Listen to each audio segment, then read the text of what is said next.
All right, we're glad to have you back as we continue the revulsion.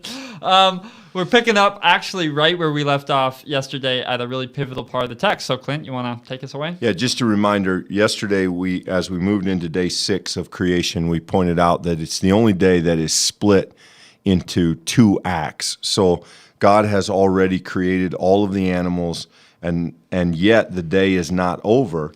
God has seen that it was good. That has been mentioned. But in that normal formula where we'd see evening and morning the whatever day, now God instead continues. So verse 26, then God said, let us make humankind in our image, according to our likeness, and let them have dominion over the fish of the sea and the birds of the air and over the cattle and the wild animals and every creeping thing that creeps upon the earth. So God created humankind in his image.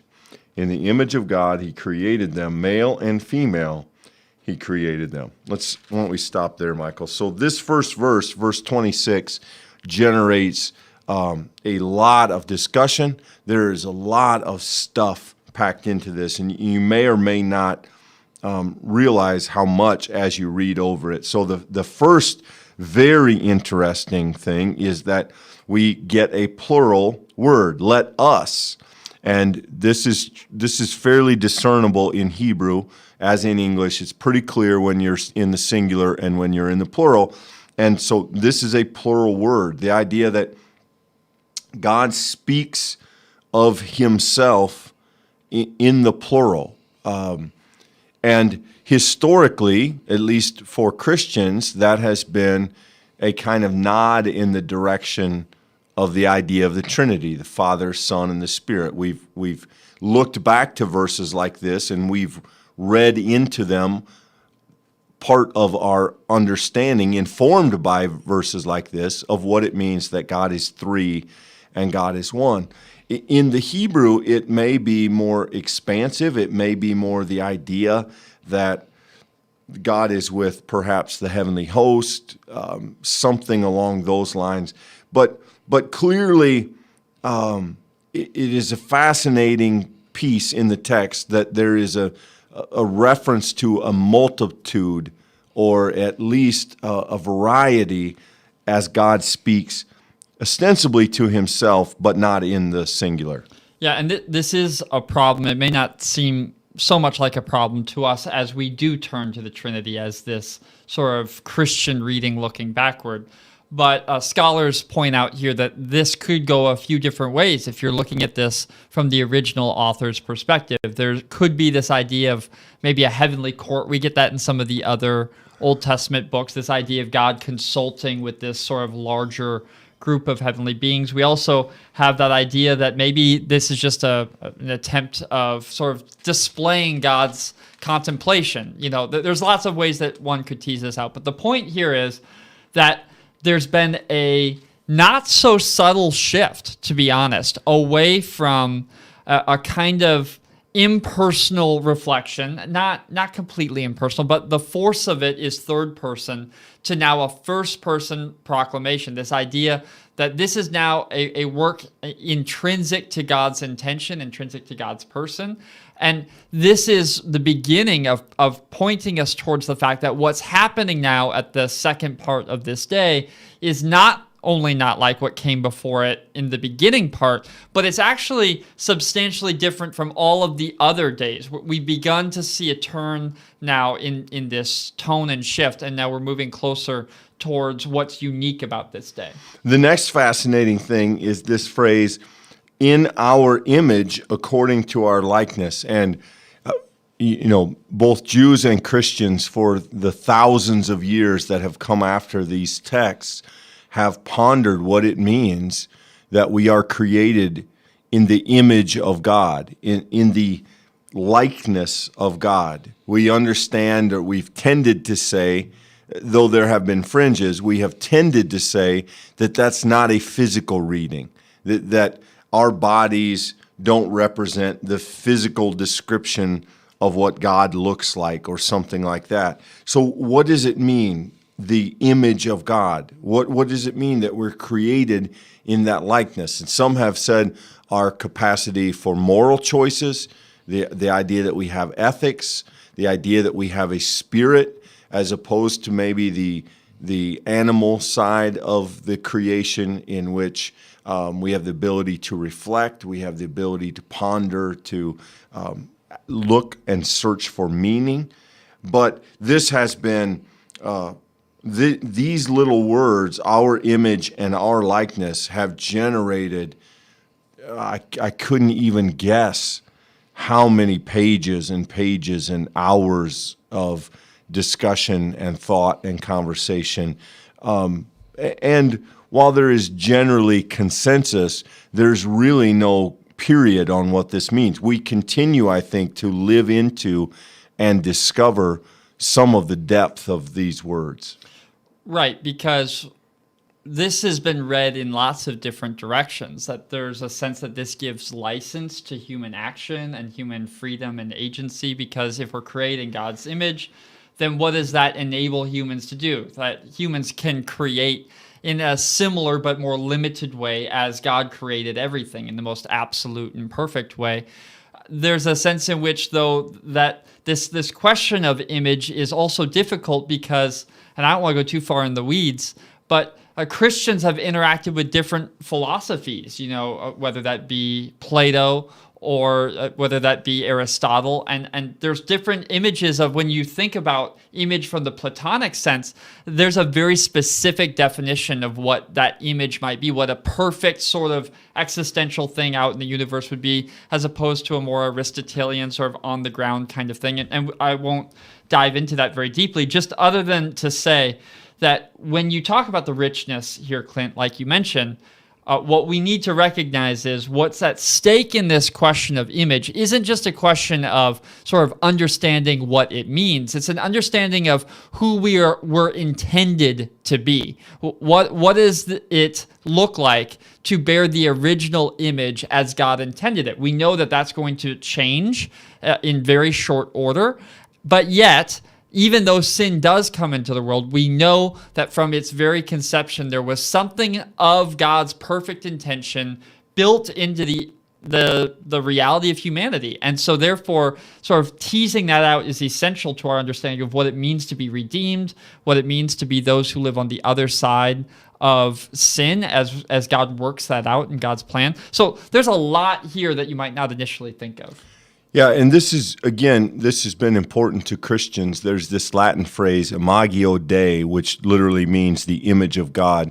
And what we have claimed in our faith is that each person, even on the other side of being tainted by sin, even after the fall that we'll talk about at some point in the near future, bears within them, by the very nature of being created by God, the image of God, that somewhere buried deep within us, sometimes under a lot of not very positive stuff, is that image of God. And when we reach out to others, when we look to others who may be poor, who may be broken, who may be struggling, who may be sick, Christians have always strived to see in them the image of the one who made them. This is, if you want beautiful renditions of this, you can read some of the works of Mother Teresa, who said things like, when I bathe the poor, I'm holding the hand of Christ. This idea that in each person, that image remains, though covered up by sin and shame and guilt and whatever else, but it is something that remains true, and that has been important in our Christian faith, and particularly in our mission and ministry.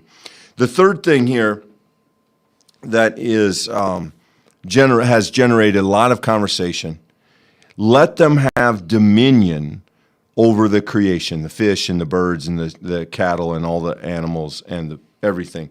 So the word dominion is very interesting because it implies authority.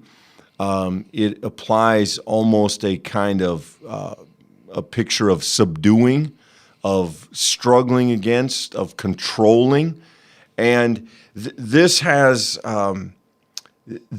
become, in some contexts, a problematic word, as we have politically put against ourselves the idea of caring for the creation, the idea that we should care for the creation or we should subdue and dominate the creation. And those ideas have not always worked well together, though I think you'll see even in the next creation story that early on in Scripture, they seem to be held together. But this has been for some, this has been a problematic word, the idea of dominance, the idea of subduing the creation. In the early context, that's clearly what it felt like, right? You had to work the land. You had to protect yourself from wild animals. You had to create a field and herds and flocks and care for them. But this has, not everyone has found this the most helpful word. And I don't know the nuances of the Hebrew real well, but it's a fairly good equivalent. I mean, this is the lens through which this story is told, but we've wondered if it continues to be helpful. Yeah, so I won't burden you all with this. I had a class in seminary that was completely devoted to this word. It was an entire class, and it was all about getting into the original meaning of this word, which, as you do when you go into academics, you discover that there's far less agreed upon than any person would particularly like. So this word is important, and I think it's complicated by the fact that it's put in the context that it is. Because you could sort of gloss over it if it wasn't set in a section that's fundamentally about the fact that humanity is set apart, that God is doing something new and is giving a certain particular kind of responsibility and also a certain kind of privilege to these ones who are made in the image. So it does sort of complexify the reality that this thing that God makes, humanity, that this has been given this particular task. That said, we have to be very careful when we read this as a permission slip as opposed to a giving of responsibility, because there's nowhere in really the entire scriptural text that makes it seem that humanity is given gross license to do whatever it wants in creation. I mean, fundamentally, we are always image bearers of the perfect one who created all things and called it good. So there's an implicit, I think, kind of responsibility that comes to every Christian to maintain the goodness of what God made. So if you take dominion and for you that becomes a gateway to destruction, you've misread the rest of the text. You're reading against the whole rest of the scripture. If you read the text and you say that humanity has no place to bear out this responsibility, I think then you are also cutting against the text. There's clearly intended here this idea that humanity is to find ourselves stewards of what God made as under shepherds of the perfect shepherd. And, we find ourselves in debates about that, certainly in the socio-political realm.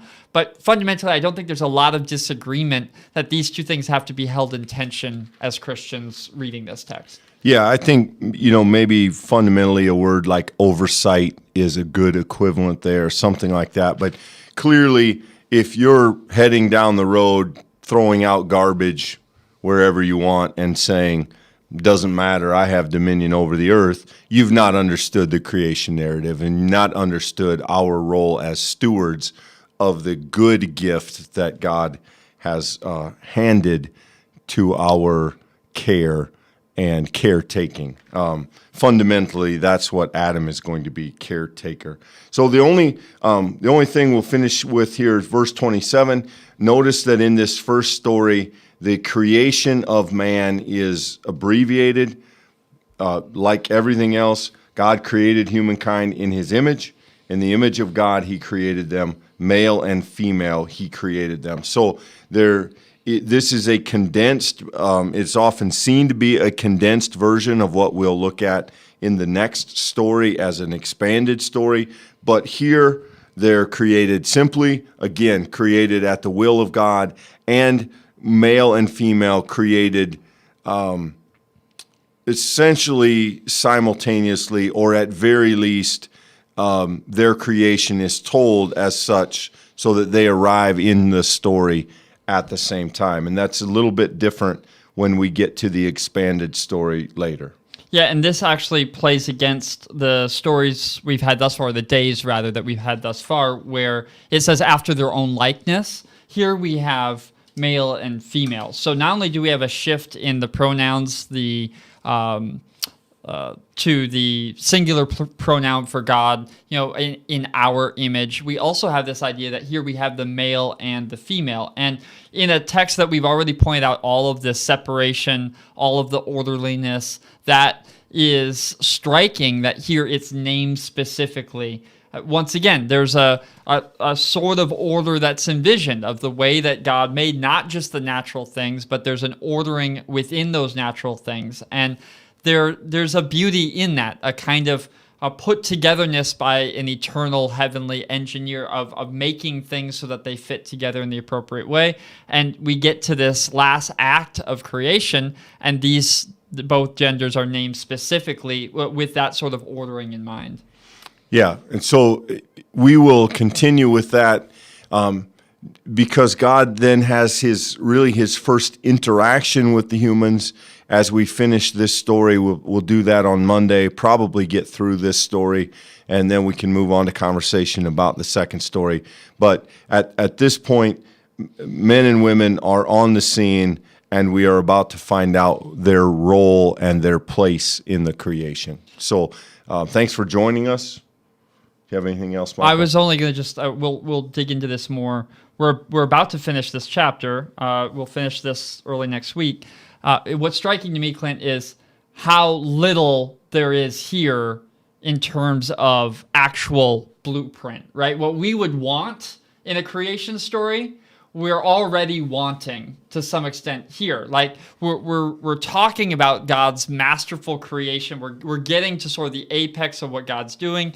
And wouldn't we love to have that all spelled out in perfect detail about, well, what were the slithering things on the ground and what did those birds look like? The simplicity of this text is already becoming, in some ways, frustrating if you come with a certain set of questions. Mm-hmm. I think what's beautiful, if you slow down and you see where we're at, is that ultimately this account of creation is answering different questions than what we might naturally bring to it. We said this all the way back last week. What we can learn as we study here is to reframe our own questions, to begin asking the question of the text, and that is, who is the one doing this, and what is the purpose that they are bringing in this act? And I think as we come to the study next week, that's going to be the question that's really getting answered here. We're going to see some of God's intention and what God wants out of this thing that God's making. So yeah, that's all I had to say. Yeah, so we'll get into that more next week. Hope you can join us. Thanks for being here today. Remember, we are not on tomorrow. We hope that you all have a great weekend, and we hope to see you back Monday. Don't miss the Mission Musings release that came out just this morning, where we talk about the question, what is your mission? So if you haven't seen that, take a look. That's wherever you get this content. All right. Thanks, everybody. Have a good weekend.